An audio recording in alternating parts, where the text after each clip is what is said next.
All right, so we're kicking Saturday off in grand style in a matchup between two of college football's best programs, number one Georgia and number 14 Clemson. And I picked this game to predict partially because of the matchup. It's always great when Georgia and Clemson match up. It's always a great game. But I picked it partially because I kind of have beef with this game. Let me elaborate. Athens, Georgia, and Clemson, South Carolina are two fantastic college towns that have football stadiums with amazing atmospheres that would be absolutely turned if they were to have this game played in either of them. Death Valley, the atmosphere would be off the charts. Sanford Stadium would be electric for this matchup. But no. This game is being played at 11 a.m. at Mercedes-Benz Stadium in Atlanta. Neutral site.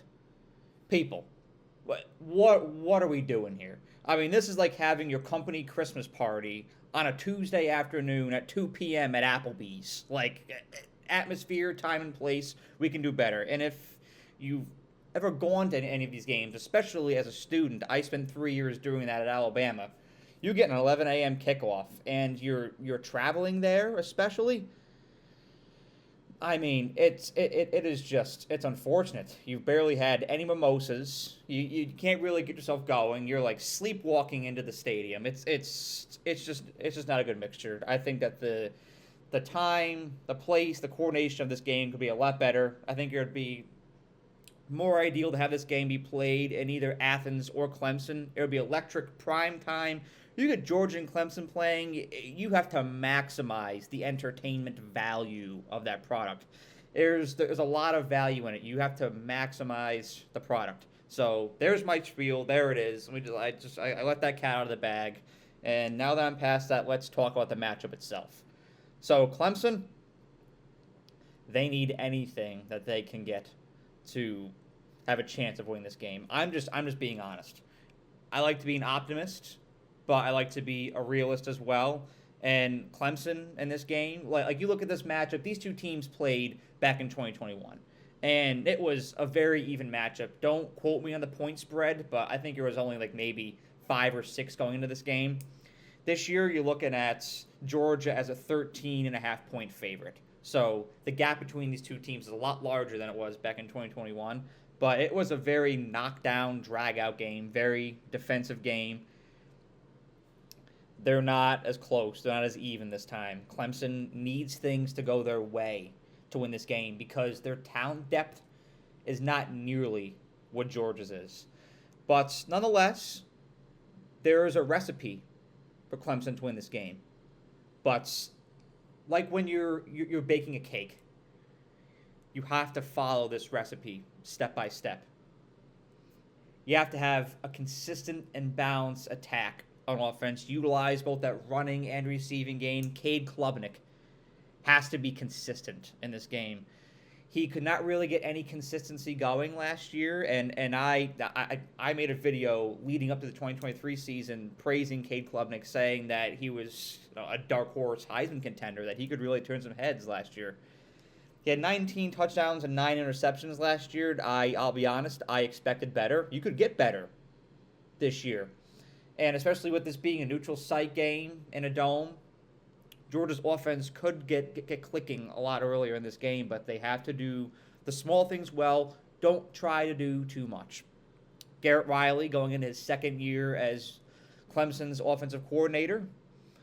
I know he likes to prioritize explosiveness, but Saturday is going to be about taking what this Clemson offense can get, taking the looks that they can get, getting small gains here and there, establishing tempo and a flow. And if they can in any way, wearing that Georgia defense down.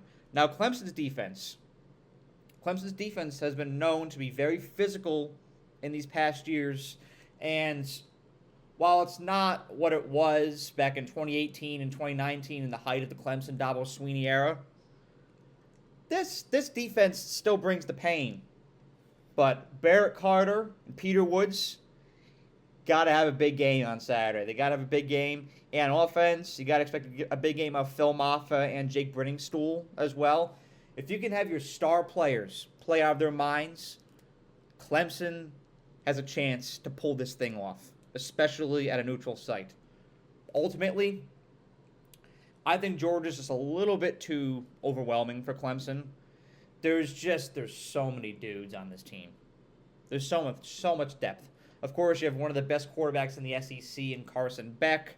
You have wide receiver Dominic Levetz, Trevor Etienne, the transfer from Florida, now in Georgia. Got to remind you all about that. And on defense, they're throwing Nazir Stackhouse at you. They're throwing Warren Brinson at you. There's just depth on this Georgia team. And I think it's going to be a little bit too overwhelming, too exhausting for Clemson. I think in this first half, you're going to have a very entertaining game. I think it'll be very captivating. I think it'll keep everyone engaged.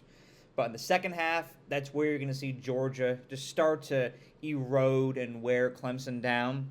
And ultimately, I see the Bulldogs pulling this thing off in their own state, 38-21, and setting the tone at 1-0 for the season.